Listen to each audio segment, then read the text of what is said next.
വർഷങ്ങളായി തമിഴ്നാടിന്റെ സമ്പന്നമായ സാംസ്കാരിക പൈതൃകത്തെ അവഗണിച്ചതിൽ നിരാശ പ്രകടിപ്പിച്ച് രംഗത്ത് വന്നിരിക്കുകയാണ് പ്രധാനമന്ത്രി നരേന്ദ്രമോദി. ഇന്ത്യയിൽ മാത്രമല്ല ലോകമെമ്പാടും ഇത് ആഘോഷിക്കേണ്ടതിന്റെയും പ്രോത്സാഹിപ്പിക്കേണ്ടതിന്റെയും ആവശ്യകത അദ്ദേഹം ഊന്നിപ്പറയുന്നു.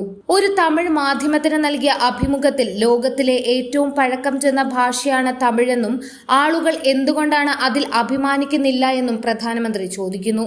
എനിക്ക് അസ്വസ്ഥതയുണ്ട്. കാരണം ഈ വർഷങ്ങളിൽ നമ്മൾ തമിഴ്നാടിന്റെ മഹത്തായ പൈതൃകത്തോട് അനീതി ചെയ്തു. ലോകത്തിലെ ഏറ്റവും പഴക്കമുള്ള ഭാഷ നമ്മുടെ രാജ്യത്തിനുണ്ട്, അത് തമിഴാണ്. എന്നിട്ട് നമ്മൾ അതിൽ അഭിമാനിക്കുന്നില്ല. ഈ സമ്പന്നമായ പൈതൃകത്തെ പ്രശംസിക്കേണ്ടതുണ്ട്. ലോകമെമ്പാടും ഇത് ചർച്ച ചെയ്യപ്പെടണമെന്നും പ്രധാനമന്ത്രി നരേന്ദ്രമോദി പറഞ്ഞു. തന്റെ അഭിമുഖത്തിൽ തമിഴ്നാട് ഭാഷയുടെ രാഷ്ട്രീയവൽക്കരണത്തെക്കുറിച്ചും പ്രധാനമന്ത്രി സംസാരിച്ചു.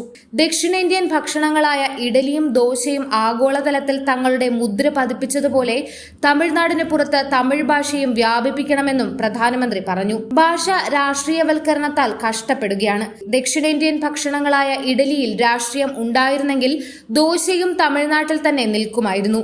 ഇഡലിയും ദോശയും പോലെ തമിഴ് ഭാഷയും ലോകമെമ്പാടും എത്തണമെന്ന് ഞാൻ വിശ്വസിക്കുന്നുവെന്നും അദ്ദേഹം കൂട്ടിച്ചേർത്തു.